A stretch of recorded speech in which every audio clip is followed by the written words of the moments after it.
Mga kwento ni Felmo.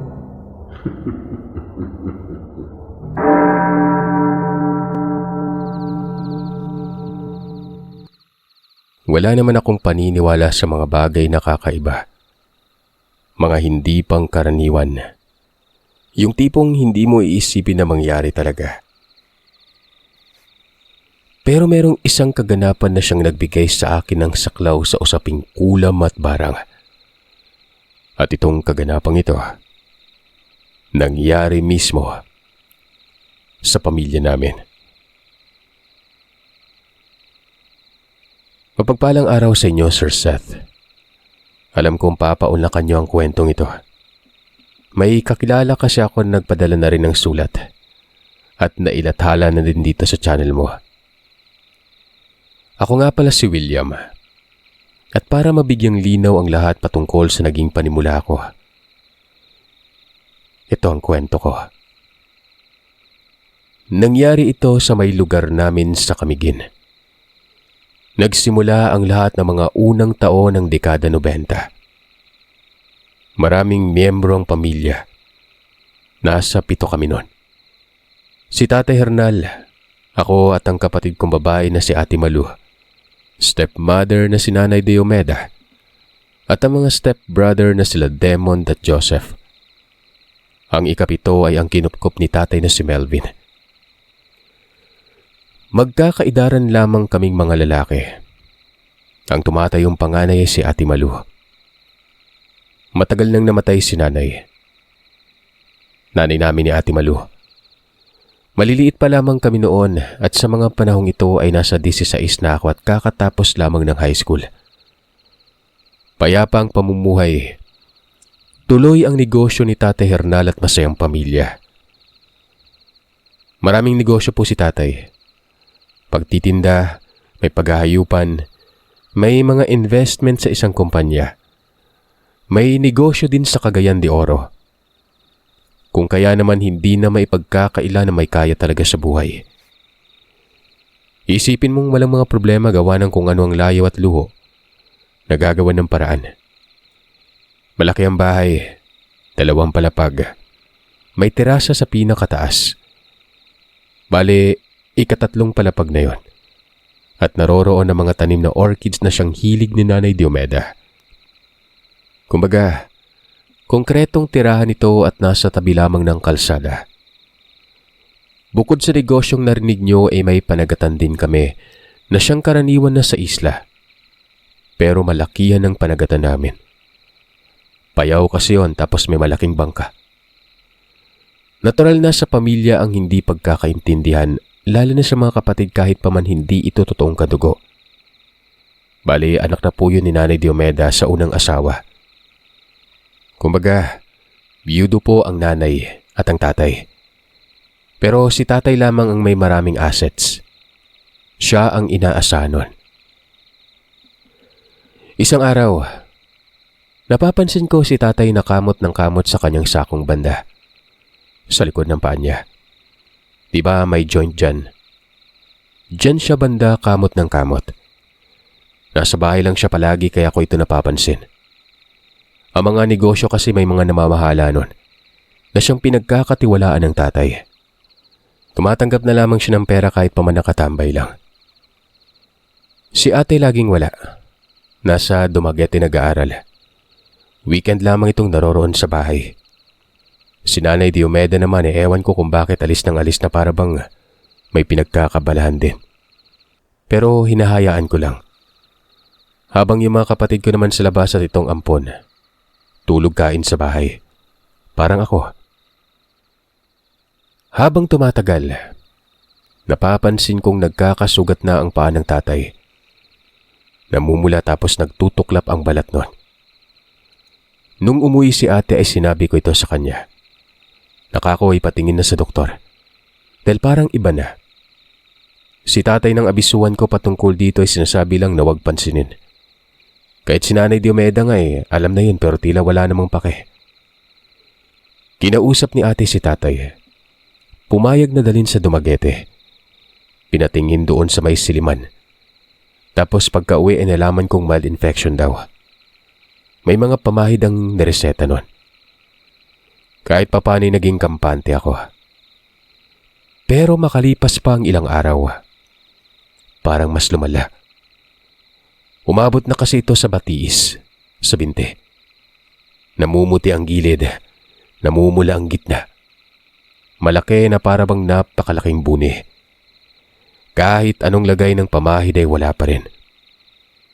Si Nanay Diomeda ay nag-aalala na din yon sa wakas. Naisip niya na maka-cancer sa balat. Kakuwag naman sana. Tsaka naipasuri na yun sa doktor. Sa siliman pa nga at napakamahal nun. Mula umaga hanggang hapon ay wala nang ibang ginawa si tatay kung hindi kamot ng kamot. Itong si Desmond ay sinabihan akong bakit hindi na lang ipatingin sa albularyo na baka nabate. Kako, hindi ako naniniwala sa ganyan. Kahit pa si tatay ang tanungin. Hindi din naniniwala doon. Wala na. Umabot na hanggang hita at tumawid na ito sa kabilang paa. Nangangamoy na yon. Amoy patay gawa ng nagkakasugat-sugat yun ng malalaki. Tapos ninanana ng ilang parte. Kahit na anong payo kay tatay na ipatingin ulit sa doktor, tumatanggi ito. Nagtatalo na kami sa bahay. Si ate nga no napilitang hindi pagpatuloy yung second sem eh. Minabuti niyang tumambay buhat nang mas nabibigyan niya ng mahabang oras ang tatay. Si Nanay Diomeda kasi, bagamat may malasakit yon pero mas pinagtutuunan ng pansin ang pag-alis lagi. Nalaman ko na kung anong pinagkakabalahan. Sa panagatan namin, siya yung tumutoka buhat na may mga dayaan umano sa kita. Hindi na lumalabas ng bahay si tatay. Nahihirapan na ito maglakad. Nasa silid lang ito palagi. May 3 silid sa ibaba tapos 3 din sa itaas. Saktong-sakto talaga ito sa bilang namin doon sa loob ng pamilya. Ang ibang silid kila nanay at tatay, habang yung isa tag-iisa na kami. Pero nasa taas ako nun. Nakabungad sa pinto ng silid ko ang hagdan paakyat naman ng terasa. Magkakahanay lang. Hanggang sa isang pagkakataon, sa natatandaan ko ay kaarawan ni Ate Malu. May mga bisita. Siyempre nagtaka mga bisita gawa ng si tatay hindi lumalabas. Itong mga bisita niya, kadalasan ay mga kamag-aral. Napadalaw gawa ng hindi na nga bumalik si ate sa Dumaguete. Pero minsan, nang nadala ng ate ko ang mga yon buhat nang nag-outing sila. Tapos doon sa Camiguin nangyari. Nagtanong ang mga ito kung bakit wala ang tatay. Kaya sinabi na ni ate ang sitwasyon na yun nga't maraming sugat. Na dati galis lang at lumaki. Naipatingin sa doktor pero wala namang pagbabago. Mas lumala pa. Merong babae doon na nais makita si tatay na taga Siquijor. Kasi nga ipinakilala naman ng Ate Malu sa akin kung sino-sino at taga saan ang mga bisita. Pangalanan natin itong Rema. Sabi ng ate bakit daw? Pakaiba na yan. Kanina pa ako nakakapansin ng kakaiba dito sa bahay nyo. Kinabahan pa nga ako eh. Ano ba siya ate? Manggagamot ba yan? Ang sabi naman ni Ate Malu ay hindi niya alam. Tinanong niya itong Rema na kung albularyo ba ito. Gawa ng hindi kami nagpapaniwala sa ganon. Sinabi ni Rema na alam niya nang hindi kami naniniwala sa ganito. Pero sabi niya ay albularyo siya. Hindi pa ganon kabihasa. Hindi niya daw pinagtutuunan ng pansin itong gawain ng nanay niya gawa ng nag-aaral na. Minsan na nga daw siyang nanghilot doon sa Dumaguete kung naaalala ni ate nun, na napagaling niya. Muli ay sinabi nito kay Ate Malu na gusto niya lang tingnan si tatay. Susuriin lang. Wala naman umanong mawawala. Pumayag ang ate. Nasa pinakadulo ang silid nila tatay. Bali ang nasa pinakauna kay ate tapos sa ampon na si Melvin ang sunod. Pagkasilip nitong si Rema sa silid, nakita ko ang reaksyon ng mukha niya. Nagulat ito tapos napatitig sa aming dalawa ni Ate Malu. Nasa likod namin noon si Melvin. Itong dalawang kapatid ko ay sa labas, Hindi naman nakikijamming. Medyo mga strikto. Nasa itaas lang. Tamad nga eh. Sinabi ni Rema na malakas na barang umano yun. Damang-dama niya ang barang. Parang barang na ginamitan ng isdang nakakalason. Tapos may kulam din. Sinabihan kami na huwag magalit. Hindi daw siya namimilit na paniwalaan siya. Pero kinakailangan daw ng tulong ni tatay. Dahil mukhang tutuluyan ito. Niyaya ni Ate Malu itong si Rema na bumalik na lang doon sa may sala. Huwag na lang daw pansinin. Tapos bumalik na nga sila. Halata sa mukha ni ate na nayamot nun.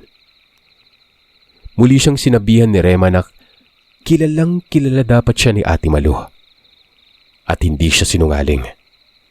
Bahala daw kami kung hindi kami maniniwala. Pero bigyan daw siya ng pagkakataon na gagamutin niya si tatay.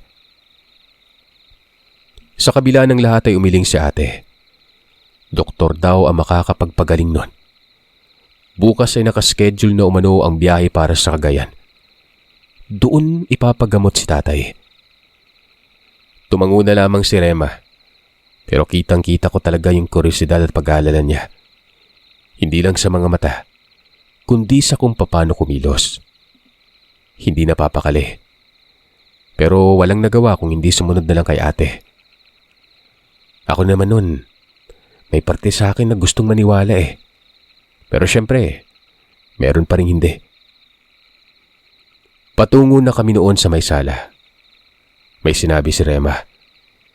Kapag ipinatingin daw sa doktor, walang lalabas na sakit kahit pa ipasuri ang pinakamaselang parte ng katawan. Galis pa rin ang lalabas, gaya na nangyari sa siliman. Pero para sa kanya, nakaratay na daw at malubha ang tatay namin. Sinabihan ni Ate Malu itong si Rema na nakakatawa siya. Tapos yun na, tuloy-tuloy na sa sala. Sinabihan naman ako ni ate na puntahan ko daw si nanay. Wala na naman daw ito. Naroroon na naman siguro sa panagatan. Sasabihan ko daw si nanay na isasama siya bukas sa biyahe.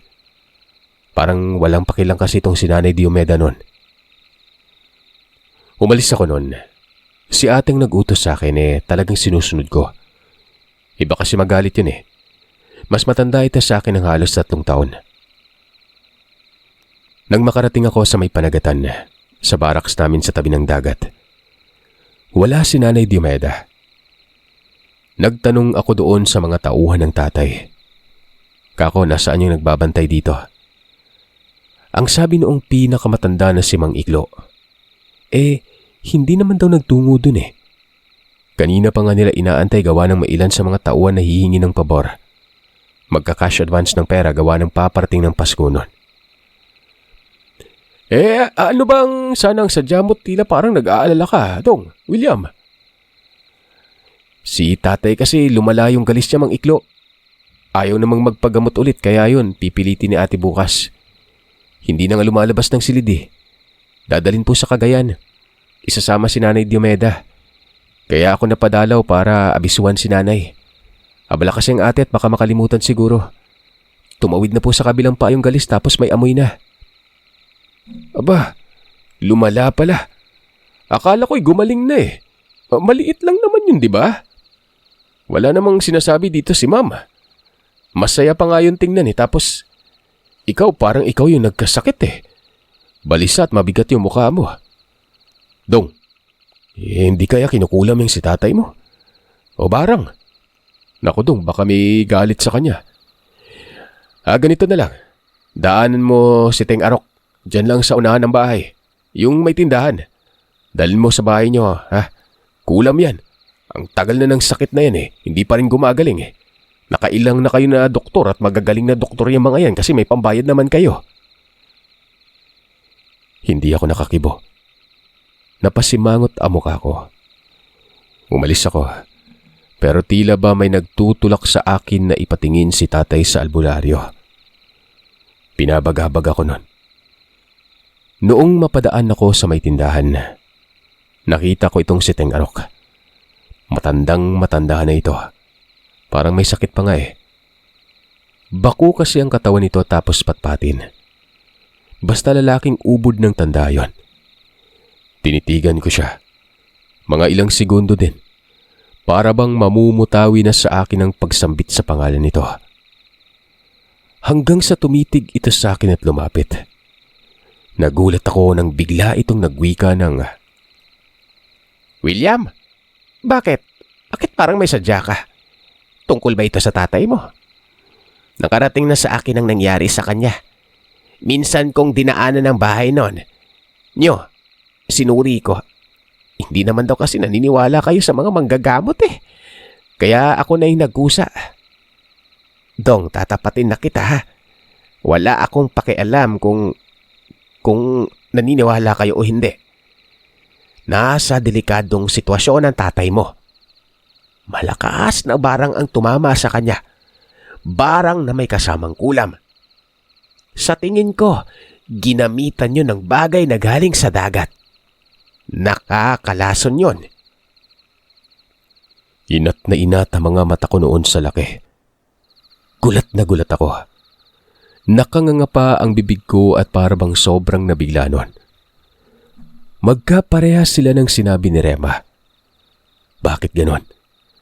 Napaka-imposible pero bakit tuma?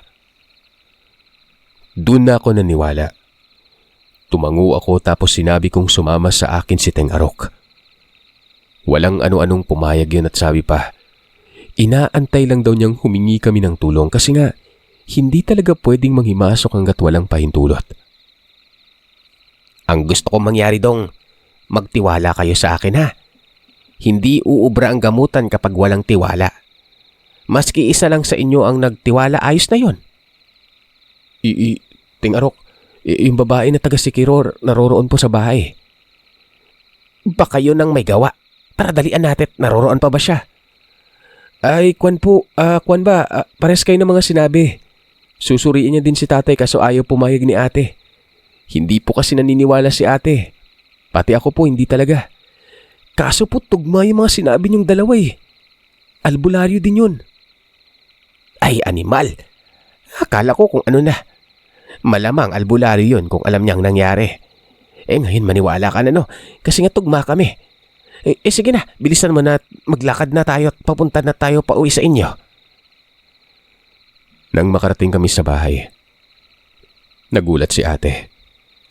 Nagtanong kung bakit dala ko daw ang manggagamot. Sinabi ko ang lahat. Nakako pati ako'y nagtaka pero tugma sila ni Rema. Magkakaparehas ng sinabi tungkol sa sakit ng tatay Hernan.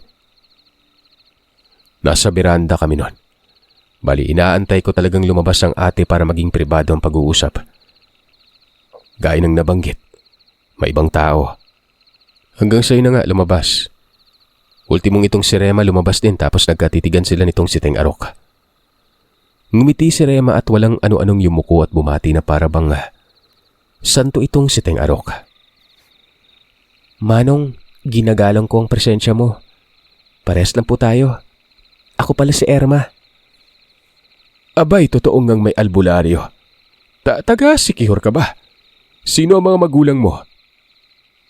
May mga binanggit na pangalan si Rema. Mga magulang niya. Makikita namang tuwang-tuwa ang mukha nitong matanda. Sinabi noon na kilala niya umano ang mga magulang ni Rema. Katunayan ay magkakasama daw sila kapag mahal na araw, kapag nagkakarga ng dasal sa isang parte sa isla ng Camiguin. Hindi ko alam ang pinagsasasabi, pero pakiwari ko'y maganda ang ugnayan nila.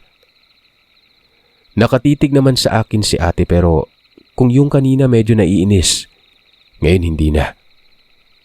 Ang sabi ng ate ay susubukan niyang maniwala. Pero itong mga pagkakataong ito lang. Sabi ko sa'yo, Malu, hindi ka pinipilit na maniwala pero kung pagbibigyan mo ako o hindi naman kaya itong si Teng Arok, malalaman mong iba ang nangyayari sa tatay mo. Teka lang. Mas maganda kung maniwala na lang talaga, Rema. Kahit isa lang sa kanila. Para naman gumana ang gagawin ko. O hindi naman kaya ikaw.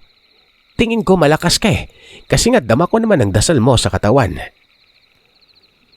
Nagmungkahi si ate na doon daw sa likod dumaan dahil baka magtaka pa ang mga bisita. Samahan ko daw. Wala naman akong sinabi pa. Dinala ko sila doon sa likod sa may kusina. Malapit lang naman dito ang silid nila tatay. Pagkapasok sa loob ay sinabi kaagad ni Teng Arok na ilang araw na lang daw ang tagal ni tatay. Napapailing ako nun. Gawa ng nabanggit kanina ni Rema na nakaratay na ito. Kung ganun, parehas talaga sila. Hindi ko alam kung nagkataon lang pero naniniwala na ako na ramdam nila at alam ang sitwasyon. Kumbaga, biyasa silang parehas. Nagkatitigan si Rema at Ting Arok. Sabi ng matanda, siya daw ang gagamot. Si Rema ang tatawas kung sino ang salarin. Nagkasundo ang mga ito. Magkakaiba sila ng ginawa. Itong si Teng Arok may mga gamit na dala. Nilapag sa may sahig tapos nagtirik ng kandila sa may uluhan ng tatay banda.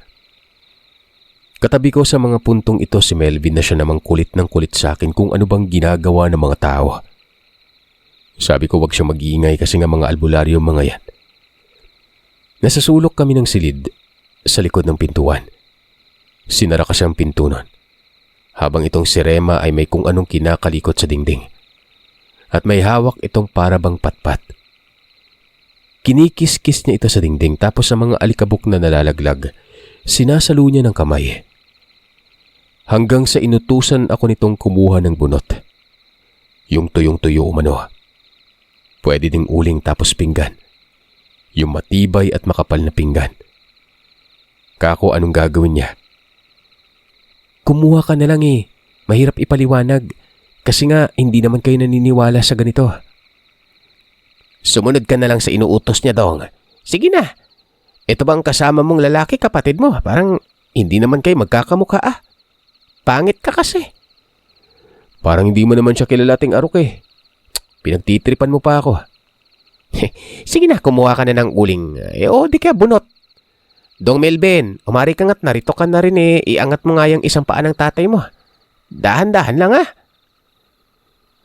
Hindi ko inaasahan na ganoon kalakas ang sense of humor nitong matandang ito. Kumuha na lamang ako ng uling nun. Wala namang bunot dun sa amin banda. Sa may malapit sa dagat meron. Inabot ko ito sa kasama ng pinggan na makapal. Gawa sa ceramics yun eh. Nilapag lang ni Rema sa may sahig nun. Sa gilid ng katre kung saan nakahiga si tatay. Itong si Tatay Hernan naman kanina pa nagrereklamo na kesyo ano umanong ginagawa ng mga tao. Bakit siya napapalibutan? Sabi ko gagamutin lang kasi nga nakulam daw o barang. Nagmumumura si tatay. Hindi daw siya nabarang o nakulam. Nasakit lamang ito sa balat. Paulit-ulit na sinasabi ni tatay pero hindi naman pinapansin ni Ting Arok. Si Rema sinasabing kumalma lang pero itong si Ting Arok wala talaga. Hindi pinapansin eh. At siguro nabanas nitong matanda sa ingay ni tatay kaya naman sinabi nun na kung hindi magpapagamot si Tatay Hernan. Bukas o hindi kayo sa makalawa, patay na daw ito. Kung wala namang gagawin, tumahimik para gumaling. Pumasok si ate ng silid. Sinara at pansin kong gusto niyang masilayan ang nangyari. Ito mga alikabok na kinuha ni Rema sa dingding ay nilagay niya sa pinggan at pinatungan ng mga uling nun. Uling ito nila Ate Malu na ginamit sa pag-ihaw ng isda at karne. Ganyan ba ang gagawin mo, Rema? Sige, mukhang mabisa naman yan. Pero teka lang ako muna mauna kasi kapag nagsabay tayo mukhang mainit ata. Kasi nga magsisindi din ako ng kandila. Isara mo na lang yung bintana. Ay, ikaw William, budlatasad ni mo og mata oy. Isara mo ang bintana tapos patay ng ilaw. Nakadalawa na sa akin tong si Teng Arok eh. Sarap talaga kutusan. Kaso naroroon si ate. Alakas bumanat kaya pala humagikik ito lagi. Palabiro pala. Sinara namin ni Rema ang bintana. Si Melvin ay nakasimangot ang mukha gawa ng hawak niyang paa ni Tatay Hernan. Nakakasulasok yung amoy nun eh. Parang nagrereklamo pero pinipigilan lang. Umupo lang si ate sa tabi. Hindi umiimik. Pagkasara na ng bintana, Si ate ang pumatay sa ilaw. Madilim kahit may araw. Selyado talagang silid nun. Itong kandila ay nasa may uluhan ng Tatay Banda. Noong sindihan ng kandila, lahat kami ay nanlaki ang mga mata. Itong uluhan ni Tatay Hernan, kitang-kita namin noon na merong 3 anino. Pusturang tao pero hindi galing sa amin ng aninong yon. Malinaw na ba sa inyo yan? Hindi ba may kakaiba? Yang mga aninong yan alaga yan ng salarin. Yan ang nagpapalala ng sakit. Kahit saan kayo pumunta, susunod yan sa tatay niyo. Wika ng matanda. Tama si Ting Arok. Alaga nga yan ng mangkukulam. Yan ang nararamdaman ko dito na kakaiba. Masdan yung maigi kapag ginagamot na ni Ting Arok ang tatay niyo. Sabat ni Rema. Natulala si ate. Kumakamot pa ito ng ulo. Si Melvin ay parang iiyak gawa ng natatakot. Hanggang sa umupo sa katre si Ting Arok. May mga sinabi ito na hindi naman maintindihan. Ilang sandali lang ay inangat ang kamay at kinumpas. Yung tipong pinapaikot-ikot niya ito sa kabuuan ng katawan ni Tatay Hernan. Tapos tumayo at may kung anong kinuha sa bulsa. Maliit na garapa yon. Parang langis ang laman eh. Binuksan nito ang garapa. Pinapatakan ng lana ang galis ni tatay. Panaka-naka lang. Segundo lang ang namagitan. Itong sugat sa galis ay may kung anong nagsilitawan doon na gumagalaw. Lumapit ako. Maliliit na uod yon. Yun bang bulati siya tingnan kasi nga maninipis. Napatapon sa bibig si ate nang makitang lahat. Naglaglagan yon sa mahigaan. Kitang-kita ko talaga ang gumagalaw ito sa may katre. Napakarami. May lumabas pang mga tubig-tubig. Yun bang nagkakatas yung sugat? Kakaiba dahil nga kulay itim yon. Nakatingala lang si tatay. Kinakamot-kamot niyang kanyang dibdib sa leeg at batok. Hindi ito magiging madali. Buong katawan niya nang may tama. Mukhang hindi ata mapapagaling pero mapipigilan ng pangontra. Ano sa tingin mo, Rema? Tama po kayo. Meron sa itaas na parte. Melvin, alis mo na nga yung kumot sa tiyan niya tapos iangat mo yung damit. Tingnan natin kung naririyan. Sabi ni Rema kay Melvin nun. Inalis niya kaagad ang kumot. Inangat ang damit. At doon ay mas nawindang kami. Merong nagsilabasan din doon. Maliliit na bulate. Tapos nagtutubig din. Mantakin niyo, Sir Seth. Wala pang galis sa itaas na parte ng kanyang katawan pero may naglalabasang ganon. Tama di ba, Ting Arok? Mukhang delikado. Hindi lang mukhang delikado, Rema. Literal na delikado talaga. Sus Maria Josep.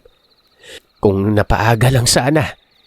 Nasa baga at ilang masiselang parte sa loob ng katawan na yung iba. Sana naman matanggal lahat habang nilalabanan ng pangontra. Sige, simulan mo na yung pagtatawas. Buksan niyo na rin yung bintana at ilaw. Binuksan ko agad ang bintana at ilaw nun. Sinimulan naman ni Rema ang tawas-tawas na yan. May lana din si Rema. Nilagyan ng uling. May ipinatong pa ito sa ibabaw ng uling na yon. Pusturang tawas pero kulay abo. Ang sabi ni Ting Arok, mabuti daw at may dalang tawas na pool si Rema. May dala po talaga ako lagi. Alam niyo na, hindi maiiwasan yung mga suya-suya o inggit. Baka po pagka-interesan ako eh. Mabuti ning handa sa anumang oras. Kung sa bagay, mabisa naman yan sa talandro. Magaling ka kahit ang bata mo pa. Hindi na sumabat si Rema pero sa mga puntong yun ay nauunawaan ko na ang paunti-unti ang ginagawa nila. Aminado din akong pati si ate, ganun din. Walang kakibu-kibu yun. Si tatay naman ay panay tanong kung tapos na ba daw. Sinindihan ni Rema ang uling. Sumiklab ang apoy na para bang gasolina. Yung nilagay niyang lana, walang amoy. Maliban na lang sa amoy uling nun. Itong tawas nagbabaga. Mas litaw pa ang liwanag nito kumpara doon sa uling. Napapailing na lamang ako noon na nakakamangha. Hanggang sa umupo ng maayos si Rema sa sahig. Nakabudas si Tito. Yung palad niya ay itinapat doon sa apoy. Ganoon na lamang ang panlalaki ng mga mata ko. Hindi siya napapasok. Kinakalabit pa ako ng ate nun. Para bang kinilabutan ito. Hindi ko makita, Teng Arok. Puro dilim ang nakikita ko sa pangitain. Itigil mo na. Huwag mong ituloy. Mamamatay ka. Nakahanda lahat ng plano ng mangkukulam na yon. Pisteng yawa, jud ni. Napapitlag ako sa pagsisisigaw ni Teng Arok noon. Gulat na gulat ako. Ganon din si ate. Si Rema ay tumayo at kaagad tinapon ng uling doon sa bintana. May kagalit ba kayo? Nasaan na ba itong si Diomeda? Teka sandali, Dong Melvin, pakilagay ng sa dibdib ng tatay mo itong panyong pula ko. Wag na wag itong alisin sa dibdib ba? May tawas ka pa ba, Rema? Meron pa naman po. Para saan po ba, Teng? Nga pala, salamat po sa abiso. Hindi ko alam na nakahanda pala yung salarin. Para sa pangontra yan ng hindi lumala ng lumala pang sakit. Baka mamatay. Pansamantala habang kinokontra, aalamin natin kung sino ang salarin.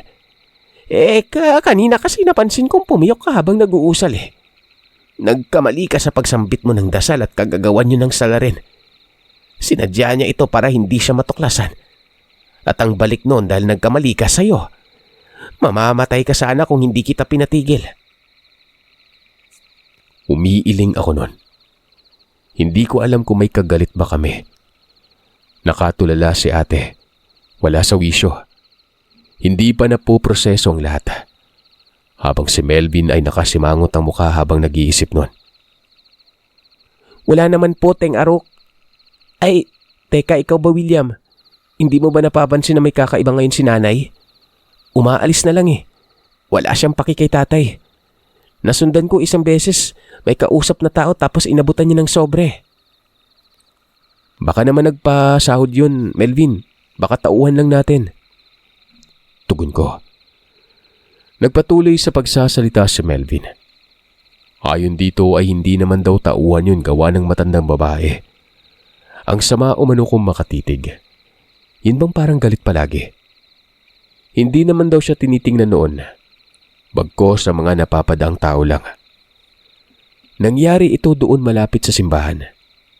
Tsaka daw kung sa sahod pa dapat manipis na sobra lang eh. Makapal daw na parang malaking pera eh. Mukhang kaduda-duda. Matanda. Kinukutuban ako. Hindi kaya yung matandang babae na taga-Cagayan. May mangkukulam dyan eh. Wika ni Teng Arok.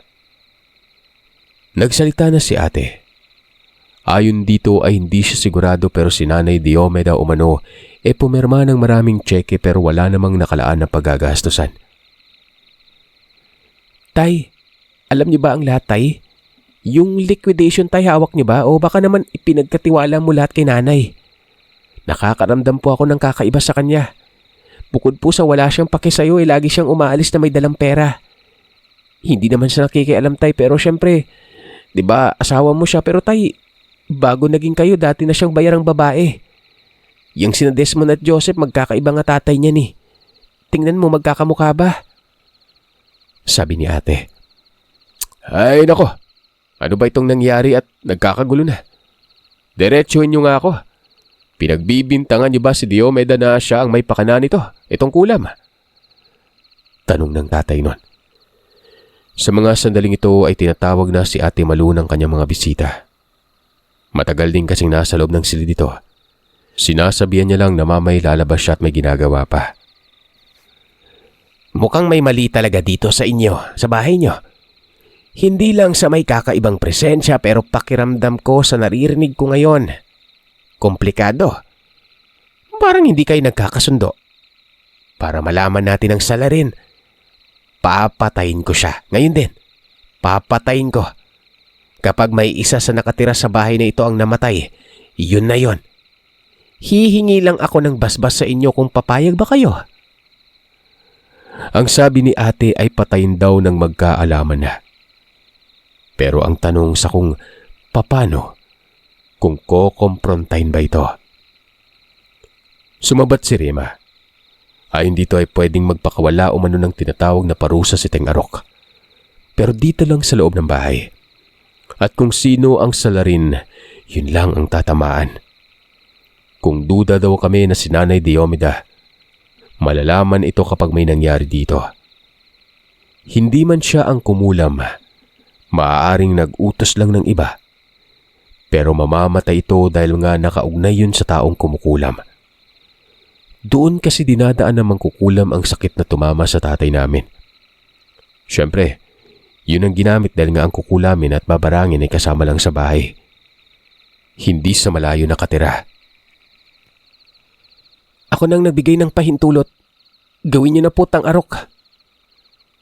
Matapos lang makapagsalita ni Ate Malu, tumango si Teng Arok at biglang nagmumuni-muni.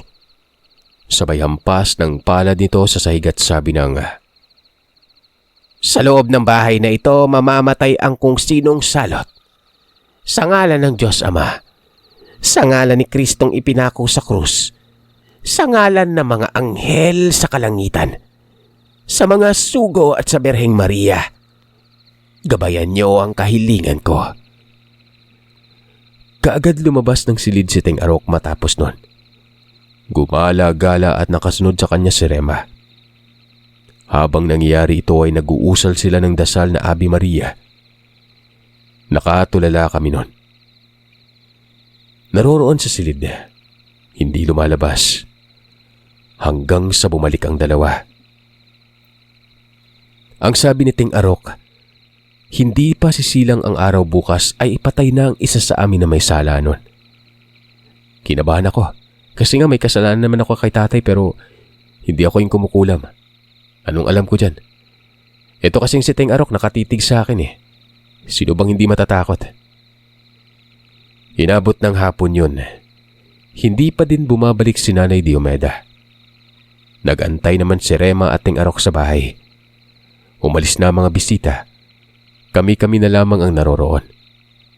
Ang mga anak ni Nanay Diomeda kumain tapos umakyat ulit sa itaas. Walang alam ang mga ito sa pinaggagawa namin nun. Alam niyo, malakas ang kutob ko na si Nanay Diomeda ang may sala.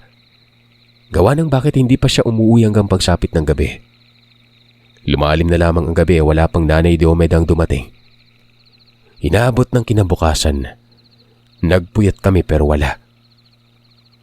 Sinabi kaagad ni Teng Arok na malamang, sinabihan niyo na mangkukulam na wag umuwi dahil kapag umuwi mamamatay. Antayin lang ng ilang araw dahil nga mawawala ang sumpa. Ang sumpang parusa sa masasama hanggang madaling araw lang umano. Dumating si Nanay Diomeda kinabukasan ng tanghali. Naroroon pa din sila Rema at yung matanda. Hindi kami pinansin ito, ni hindi ito pumasok sa loob ng silid nila tatay. Dumiretso ito sa may itaas at tinawag ang mga anak. Para bang aalis sila. Galit na galit si ate nun. Kinumpronta ni ate. Nagkaroon ng gulo. Nag-away si ate at ang Nanay Diomeda. Mura ng mura si ate at sinasabing ito ang nagpakulam at barang kay tatay. Ang galis na walang lunas. Tumatanggi yun pero bakit daw aalis kung hindi ang may sala? Ultimong si Teng Arok pumigil sa mga ito. Pinaalis ng bahay. Nagsisisigaw pa ng sakloro. Nataranta naman si Desmond at Joseph nun. Sabihin mo sa akin kung ano ang pangalan ng mangkukulam na nilapitan mo. Kapag sinabi mo ipapakawalan ka namin, bahala ka na sa buhay mo. Huwag ka lang babalik dito dahil lalagyan ko talaga ng sumpa ang bahay ng panghabang buhay. Kapag bumalik ka, patay ka. Wika ng matandang manggagamot. Nasa sala kami nun. Hawak ni Teng Arok ang kamay ni Nanay Diomeda. Ako naman sa damit sa batok. Si Melvin sa buhok. Si Desmond at Joseph ay nasa gilid lang. Walang nagawa kung hindi ang manahimik. Maya-maya'y sinabi ni Nanay Diomeda kung sino. May binanggit na pangalan. Isipin niyong kanina pa siya tanggi ng tanggi na hindi siya ang salarin pero umamin ng magbanta sa kanya si Tingarok. Matapos lang magsalita ay sinuntok ni ate ang mukha nito. Ang kapal daw ng mukha. Nagawa ito sa tatay namin. Ako noon gusto ko nang saktan pero naroon pa rin ng respeto. Si ate walang sinasanto eh. Kung pangit yung ugali ng tao, tutumbasan niya rin yun ng mas pangit na ugali. Hindi ko na nasabaybayan ang ginawa nila Tingarok at Rema noon matapos malaman ang pangalan ng mangkukulam. Hindi ko na lang dito babanggitin kasi nga sobrang selan. Maraming kaanak yun. Pinaalis si Nanay Diomeda. Sumama ang 2 anak. Kinabukasan ay gumaling si tatay. Ayon kay Rema dahil nga naroroon pa rin ito pinatay nila ni Tingarok ang mangkukulam. Nalimutan ko na yung tawag basta ginapos at pinaulanan ng maraming parusa. Patay daw kasi nga gumaling kagad si tatay. Hindi gumaling na yung tipong nabura yung mga sugat. Gumaling ito na lumakas yung katawan pero may galis pa rin. Pero tuyo na. Ayon sa pag-iimbestiga ni ate, etong si Nanay Diomeda ay balak patayin si tatay para malipat sa kanya ang lahat ng mga asset. Hindi ko alam kung totoo pero may mga ebidensya kasi tapos malaki ang nakalambat sa bangko. Ilang mga araw, pinunta ni ate si Tingarok. Wala na sa mga puntong ito si Rema. Kasama ako noon sa pagpunta ni ate sa bahay ng matanda. Gusto niya daw ipapatay si Nanay Diomeda. Sabi naman ng albularyo, pwedeng gawin yun gawa ng may mga gamit naman na naiwan mula nang umalis sa mga ito.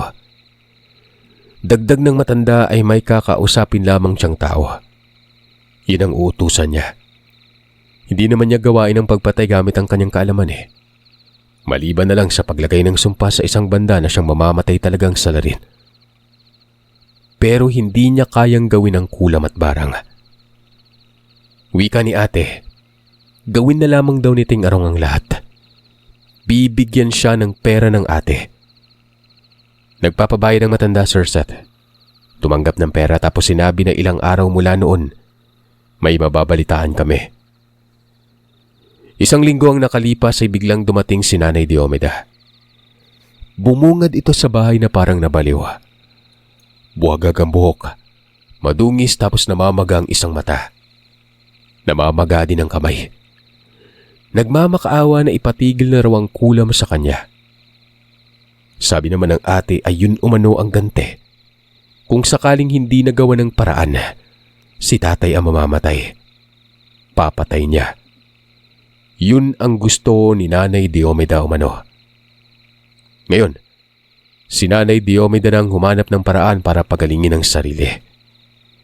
Pinaalis ni ate. Umalis yun. Ako nakonsensya eh. Kahit papano naging nanay ko din sa kahit pamantingin ko walang pakiyon. Pero wala eh. Masama talaga. Sabi ko na lang sa sarili ko, bahala na. Isang buwan ang nakalipas ay namatay ito. Si Desmond ang nagdagatid ng balita. Wala ba daw kaming balak noon na bumisita sa lamay? Sabi ko baka pupunta ako. Pero si ate hindi lumabas ng silid noon. Hindi ako nagtungo. Malay ko ba kung may gawin sa akin, di ba? Malayo pa naman yung pinaglamayan noon. Sa Cagayan.